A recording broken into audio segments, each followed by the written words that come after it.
The Alabama Crimson Tide offered not one, but two quarterbacks for next season's class.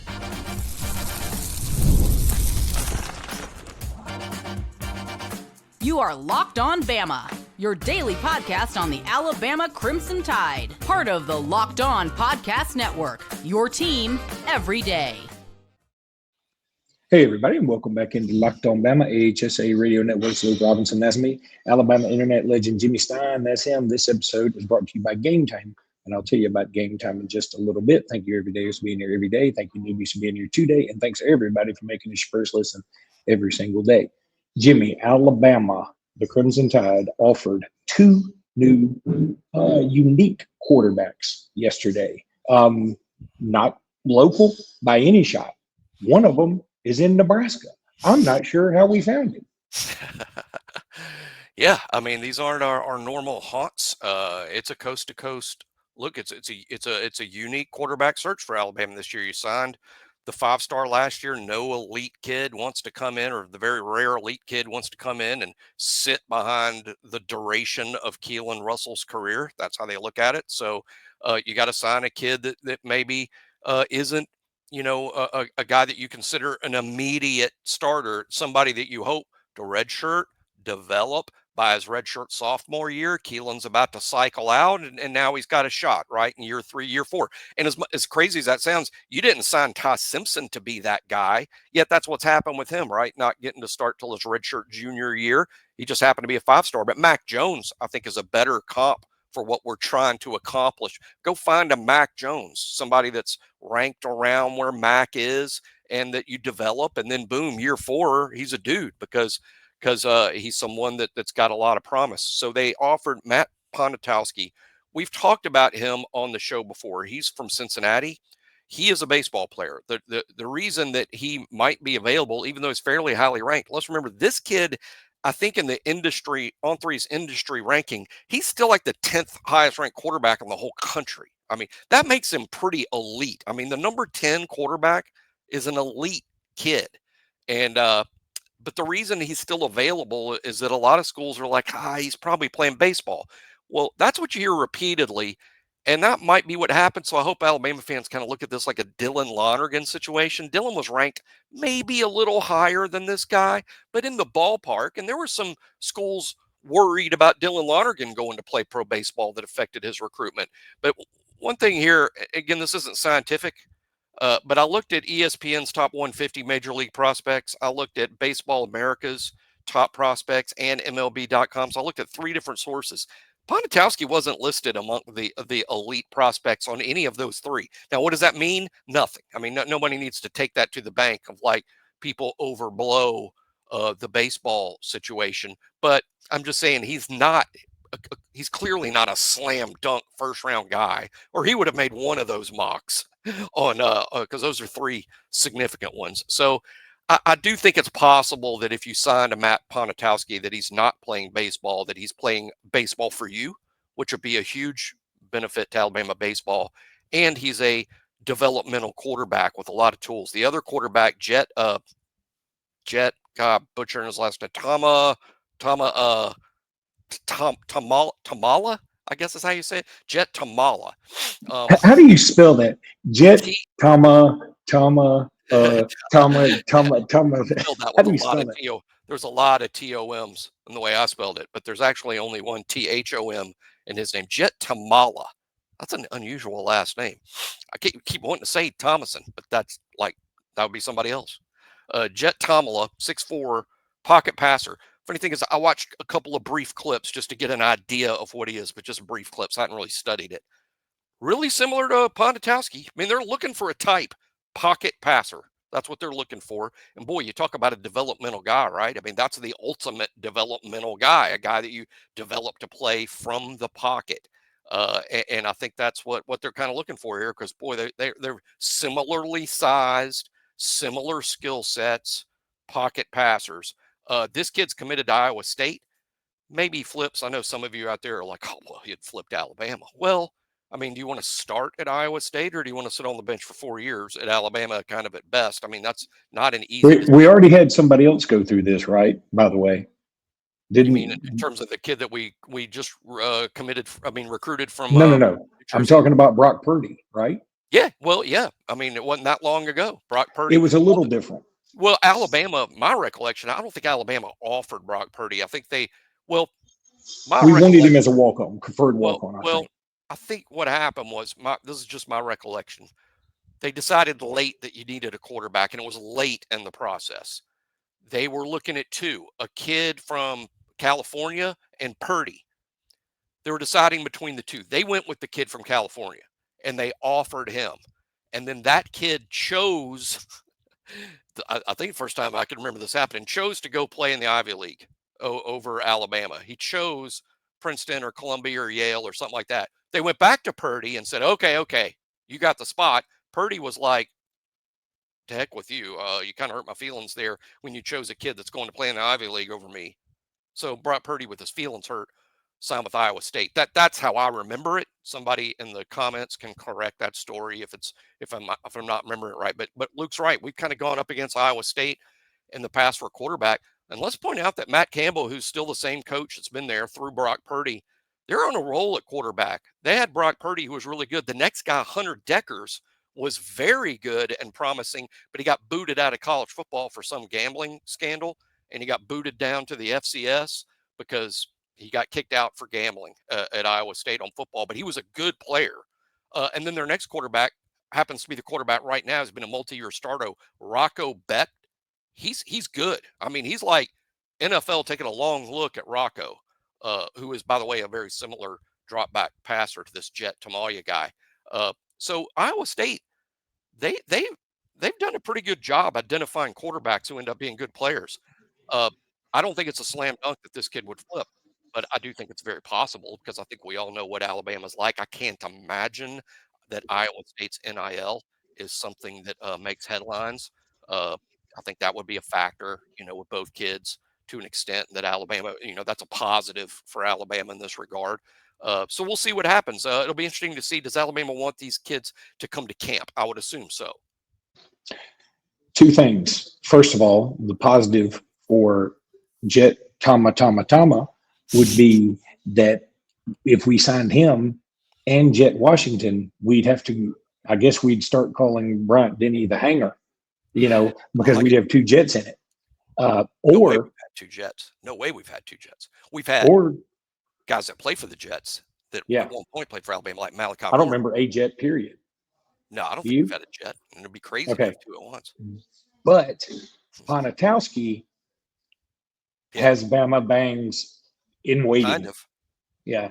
If you get that, it really, you know how people say your hair looks like a bird's nest? That is a bird's nest. I've never seen one that actually looks like a true bird's nest. My hair looks a lot like that, except white and in the morning after wine night. Yeah, it looks like that. I keep that picture just ready. I don't know why. The weird thing is, I think it's hilarious, that picture. I think it's hilarious, and I sort of like it too. So I don't mind that one.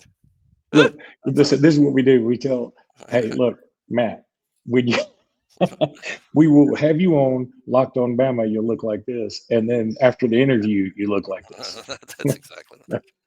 I think I look like crazy Jason Bateman in that picture. I don't know why no one's ever said I look like him, but to me, it's like, that's crazy, Jason. That's Jason Bateman on meth.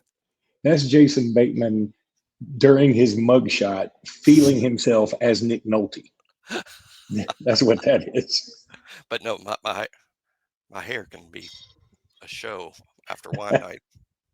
All right, game time. Y'all know I love game time. I've talked about it a million times. There's nothing like it. There's nothing like the NBA playoffs, the intensity, the buzzer beaters, the fans losing their minds. It's the kind of atmosphere you must experience live. And this year's matchups are already delivering. If you want in, Game Time makes it fast and easy to get seats, even for the biggest playoff games. Prices on the app actually drop closer to tip-off. That's what's so cool. I remember doing that with the Dolphins game I went to through Game Time. Like I just waited. And finally, I got in there on the cheap, and I loved it.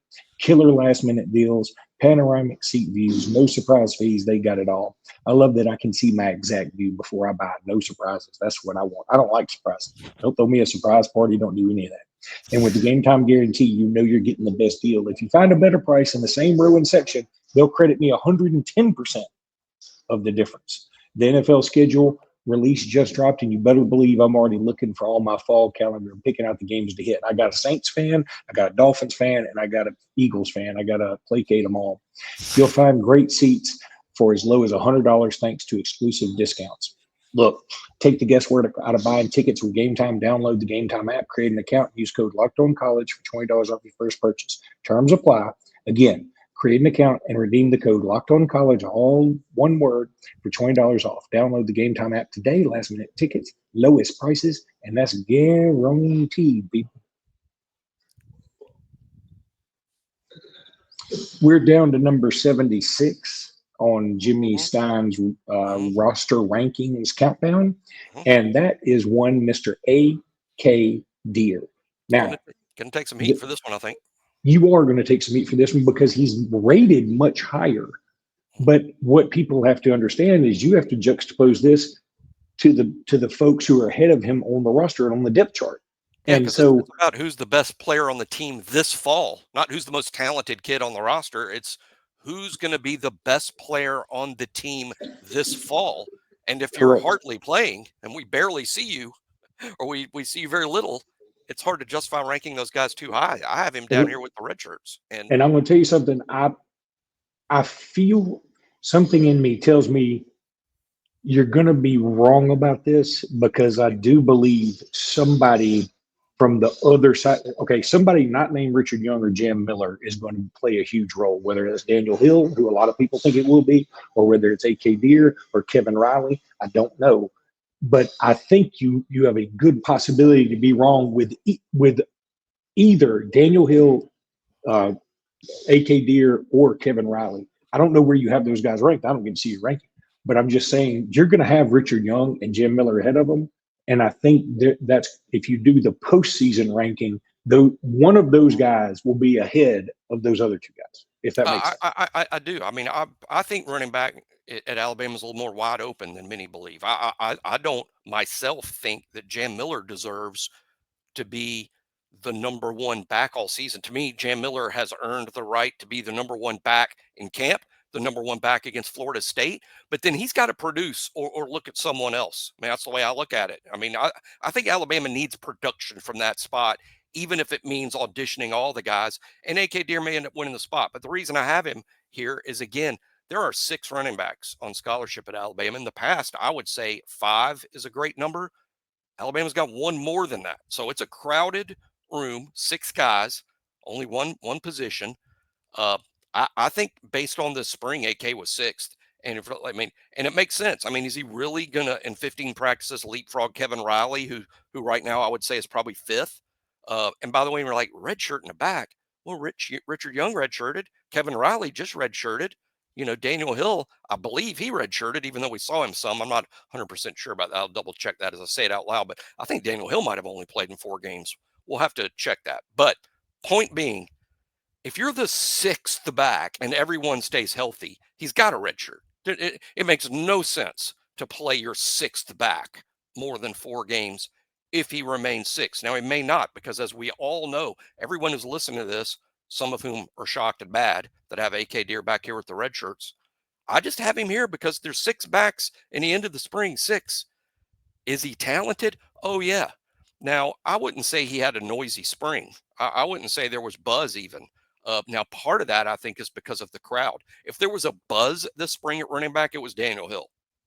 Hill was the splashy one, although no one usurped Jam Miller from atop the depth chart. So I'm as curious as anybody to see how running back works out. I'm with Luke in the sense that there is no way, if I preseason rank them, Jam, then Richard Young, then Daniel Hill, then Dre Washington, then Kevin Riley, then A.K. Deer, if I rank them that way right now, which is how I'm literally ranking them right now, I agree with Luke. No way they're ranked in that order next spring.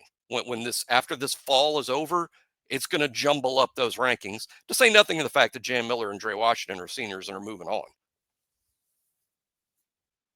Yeah, that's so true. And I think that, you got to factor this in. It's a new staff. and I'm not saying they're playing games or playing favorites, but they kind of new staffs. I think it's staffs. I'd say Sometimes it's staffs, but I love stavs. staffs makes it. It's like let's keep that.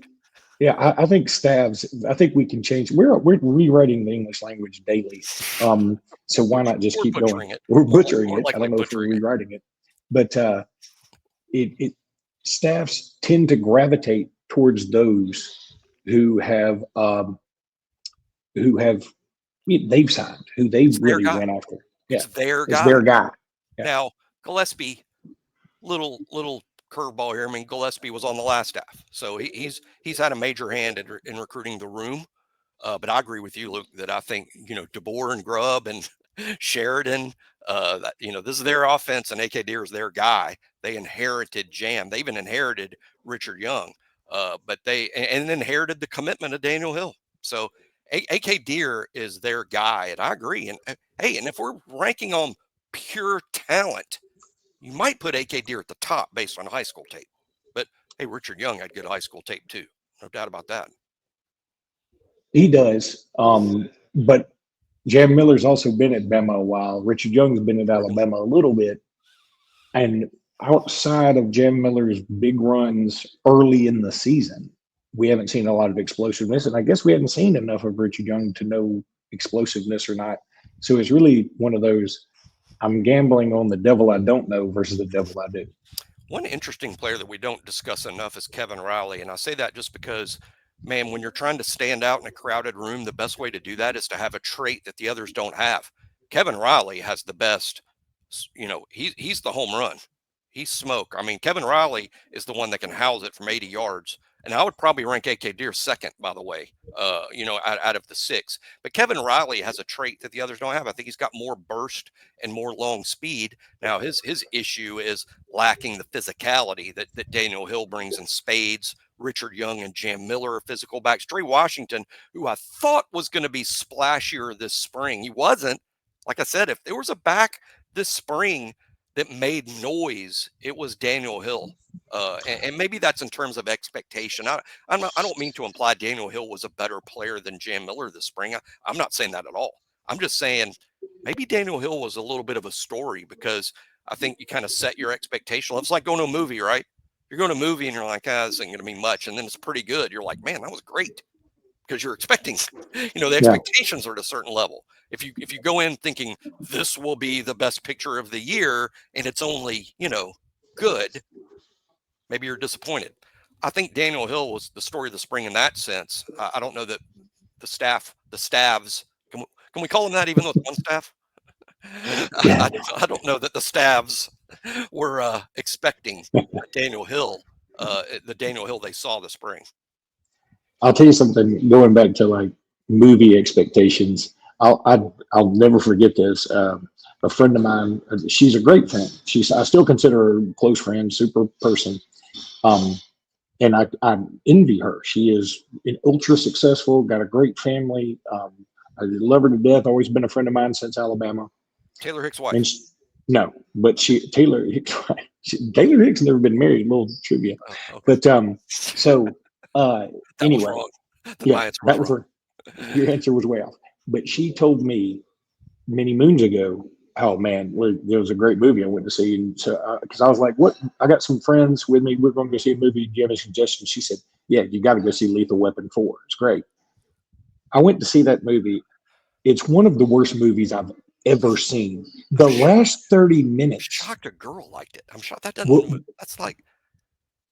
The last 30 minutes of the movie.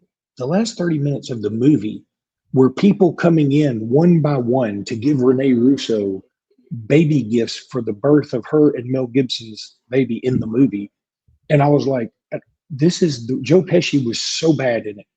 Everybody was so bad. I hated everybody in the movie. I thought less of everybody when I left. I was so mad. I called her because we went to a late night movie. I called her. It was like, I don't know, like 12:30 in the morning. And she was like, hello. And I said, don't ever give me a movie recommendation. But I will give you a recommendation for Wayfair. Because Wayfair is just the best. Yeah, I talked about it the other day. Y'all know spring is here, and that means it's home project season. Whether you're refreshing a room or tackling a full renovation, Wayfair is the best kept secret for all things home improvement. From small updates like stylish cabinet hardware to major upgrades like new vanities, sinks, or outdoor lighting, Wayfair has quality products for every budget. Look, we've upgraded some areas in our house. We used Wayfair because we love Wayfair. And it's awesome. You'll love it too. Wayfair makes home improvement easy. Get started now at wayfair.com. That's WAYFAIR.com. Wayfair, every style, every home. Go check it out at wayfair.com.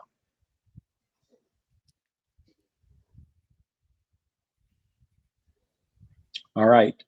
Jimmy, you wanted to play the pronunciation game about some names. And I think this is very fair because I know I've been mispronouncing one in particular, and I can't wait to. I've probably I'll let people guess mispronounced. what it's. We're going to do 7 today. I'm sure I've mispronounced all 7 a lot on the show, and I think Y'all we need might to want to clear it up. bookmark this segment of this podcast because it's going to make you sound smarter when you're among friends. Really quickly though, We rarely do that, by the way. That's not a gift we normally give out here. yeah, that is. Listen to our This show, is. and you'll sound smart amongst your friends. We finally have found a segment that that fits that bill. Listen, that is more rare than good tuna. I'm telling you. Like your friends will be striking up the band playing "Who Would Have Thunk It." So anyway, Uh, let's do the pronunciation game. First of all, shout out to softball playing today in the beginning of the NCAA tournament at home, and then baseball. Jimmy, look, you know I don't like baseball much, and then I watched it last night. Even my wife's like, Oh, well, "Are you watching baseball?" And I go, "Yeah, well, it's Alabama." I said, "I'm trying to get into it," and I see now why I don't get into it. This team, if you like this team, you will have your heart broken every time you put on watch ESPN. Like oh, they not if you watch midweek, they didn't lose a midweek game for like the first time in God knows how long, yeah, or maybe in program history. But they last night they had 92 chances to beat Florida and blew them all. yeah. Blew them all. Frustrating. Justin LeBron had another home run though. He's a dude, man. He's a dude. LeBron. All right, but let's go with the pronunciation And game. this is going to shock. I know one on here in particular. Luke already spoiler alert told Luke about. I know it blew him away. I think it's what made Luke want to do the segment because he's Is it like, Ty Sampson? it's not. But let's start with one that. And again, we butcher this too. We're doing this for our own good. And by the way, we'll continue to butcher it because we're idiots. Olaus. Okay, it's Olaus. We all know who he is. The offensive lineman from Finland, right? The proper pronunciation of his first name is actually Olaus. Olaus. It's Olaus. That's how mom and dad say his name. Olaus. His last name is properly pronounced Alienen. Alienen. Olaus Alienen. That is how his folks say his name. Olaus Alienen. Emphasis on the ah, but the middle part is Lee, pronounced Lee Alienen. So how about that? I'm sure we've got that wrong every time. I wouldn't say lead in, just Lee, like Lee, Leenen. Yeah, Leenen. So Okay, Olaus Alienen. I guess that's close. that Okay. what's wrong Yeah. with mine? That's No, I good. think that's right. Olaus Alienen. Very good. Boy, I like how you did that. That is good. At first, I'm like, but that's just because I have it written down a little differently. Okay, next one's a little simpler. Although when we sign this guy, I'm sure everybody is like, how in the world are we going to say this? But Arkel Anugum. Arkel Anugum is how you say the kid that we got from Ball State. That's the backup tackle. That's the proper pronunciation. Arkel Anugum. See what Luke comes up with here. But Arkel Nugum. I think he got that. Keep him on the middle part of the NUG, as Luke has written on the screen for those who aren't watching on YouTube. The NUG is Nugum. Arkel Nugum. Nugum. All right, here's a tough one. Very possibly the starting punter this fall is a freshman that wasn't out there this spring who has a very difficult last name. His first name, that's the easy part, Alex. We've been getting that right. And we can call him, if you're out there, you're like, hey, the new freshman punter, we're just going to call him Alex. His last name is properly pronounced Asparuhoff. Asparuhoff. The R-O-O is how you say that in the middle, right? Alex Asparuhoff is how that's properly pronounced. Boy, this has got Luke just, he's not sure how to do this at all. Alex, I don't know that you had to put the ASS in there, but yes, Asparuhoff is, that's it. And it's a V at the end, maybe not two Fs, but there's not much of a difference there, right? Alex Asparuhoff. And good one. Now, here's the one that blew Luke away, and frankly, I'm stunned at this. And this is kind of what made me want to do the segment. We've been butchering this going all the way back to recruiting. Lazier Brooks. It's not Lazier. It's Lazier. Lazier. No pronunciation of the team. Where people, if you think I'm wrong, maybe this is wrong, but I'm getting it from Alabama. Okay, I'm getting it from the athletic department, from Alabama. This is how you pronounce it. Lazier. No T. The T is silent. It'd be like putting a T in my first name or in Luke's first name. Lazier Brooks. That's right. Lazier Brooks. Lazier Brooks. There's no T. Weird thing is, on the team, I know the dudes on the team, they call him by a nickname. They call him Lots. So that's kind of weird. You know, like their nickname, they include the T. But it's Lazier Brooks. The T is silent. And do you like how I did Brooks? Like, yeah, you put a whole bunch of S on there. This one we've actually gotten largely right, even though it's a tough one. The defensive tackle from Central Phoenix City. Different one here. You might want to leave this one alone. Isaiah Faga.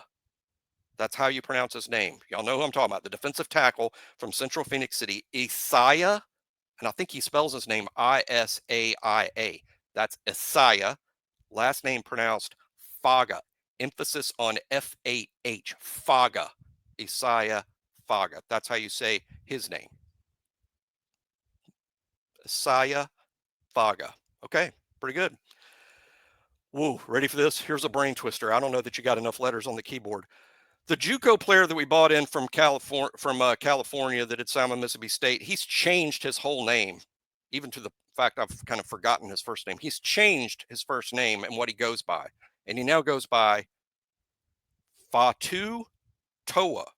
Fatu Toa Henry. Fatu Toa Henry is how you pronounce his name.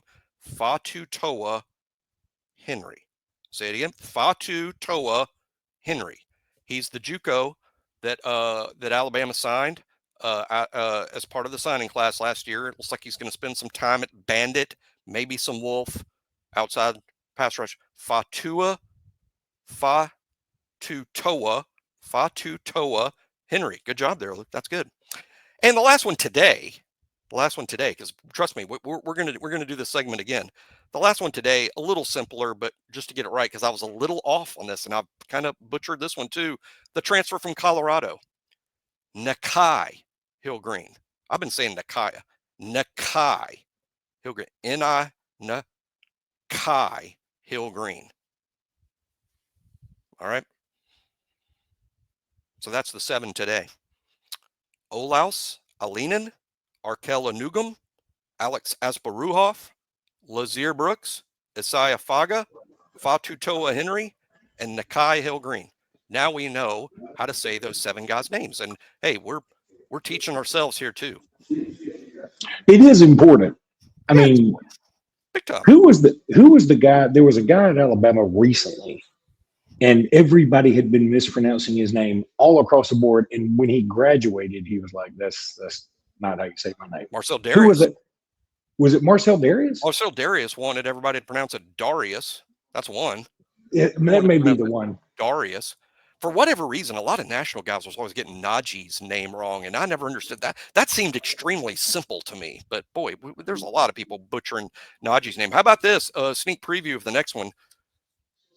Everybody's been saying Jalen Mbakwe's name wrong, including myself and Luke. Mbakwe, it's not Mbakwe. I've been saying Mbakwe like you pronounce the letter M forever. And then That's how I've been saying it. Mbakwe. It's Mbakwe. Bakwe, like M-U-H, Bakwe. You know, and I'll never get that right. And since we've been recruiting this kid since the 9th or 10th grade, so I've been saying it wrong for 5 years now. I'll never get it right. Yeah, I'm going to have to work on these one at a time. There's no way I can absorb them all at once. That's why I think 7 at a time is kind of, and I think we'll have at least two of these shows, if not 3. I can only have like 3, maybe 4 of these guys be real participants in games this year. Because if like all of them are, I'm screwing them all up. You can't throw too much info at me at one time. Yeah, that's a lot. That's a lot. Maybe to absorb. 7 was too many, but 7 today. Well, yeah, I don't know. I think it's good. How many more do you have? I'll tell you this. I've only gone through this far, but again, I think there's about 10 or 11 more that we probably should address. And again, we're just trying to be respectful. I mean, we're literally trying to be respectful. That's hard for us to do because we're clowns and idiots. So it's hard but we're trying to be like, let's get these names right. And I think it's important that all our fans get it right. Certainly important that we do. And, for those, it is so important. I'll tell you, with the AHSA radio network, when I go to, especially the basketball games, it's nuts. Like, I look at it, I'm like, I have no idea. And then you go ask a coach or something, they're like, don't even say that name. Call him Jet. I'm like, okay, that's much better. Thank you. I'm glad I asked you. That's not very helpful. My buddy Randy Kennedy's been on this for years, and I couldn't agree more. He wishes that Randy Kennedy's who gave me this idea, and he's so right. The recruiting industry, I'm talking about people that work and cover recruiting for all these teams. When you're recruiting a kid and it looks like there's a good chance your school's going to sign him, I'm not talking just to Alabama, I'm talking to everybody. When it looks like your school's got a good chance to sign a kid, include the pronunciation in the recruiting articles so we get it right. So we get it right from the start. Because people like Luke and I, who are old and set in our ways, if we get it wrong the first time, we'll always get it wrong. So we need to know on the front end. That way we'll always have it right. But for whatever reason, that's never happened in the recruiting industry. But it really needs to for these kids who aren't all, John Smith and Peter Parker. Yeah, 100%. Peter Spider-Man? Spider-Man, yeah, he'd be good, by the way. Okay. By the way, my youngest daughters, I wrote a whole article for B Metro one time about what superhero would I like, because the Super Bowl is coming up. I was like, what superhero would I like on my team to win a Super Bowl? Superman. And it was like, well, no, you say Superman, but I had reasons. I can't remember my reasons. I was like, I'm going up against a bunch of other rich owners. Somebody's going to be a Lex Luthor and have some kryptonite, and then I'm screwed. And I was like, it can't be the Hulk because I'll get 1 million unsportsmanlike conduct penalties. I had all these things. Yeah, Aquaman, and then Aquaman, the most useless superhero of all time. Yeah. He wouldn't even he'd be at the end of the bench. But I ended up with I had all these superheroes, and I was like, so in the end, I'm choosing the Flash, and I'll see y'all at the Super Bowl, suckers, because I'm just throwing it deep every time. Nice. Yeah. No, that's good. That's good. Yeah, it couldn't be Batman because he's more like an owner. Batman's just a guy. Yeah. He's just a guy. Couldn't be. I was thinking Spider-Man, but there was a reason I didn't want to. Because I was like, Spider-Man's too young. He always has stuff like girl problems. Ryan Williams. He's Ryan Williams. He paints his fingernails. We should look into whether Ryan Williams is Spider-Man. That's an interesting theory. He might be the real one. Now, really quickly, my youngest daughter's middle name is spelled Mowry. How would you say that? Mowry. Maori. Yeah, that's what I'd say. And my wife is insisting we call her Maury, like Maury Povich. Like Maury, I said, Tuesdays we can call her that, but that is not how it's spelled. We can call her whatever you want to. But anyway. The T is silent. Yeah, there's several things silent. But anyway, all right, that's going to do it for today's pod. We'll be back soon with more. Until then, roll tide, everybody. Roll tide.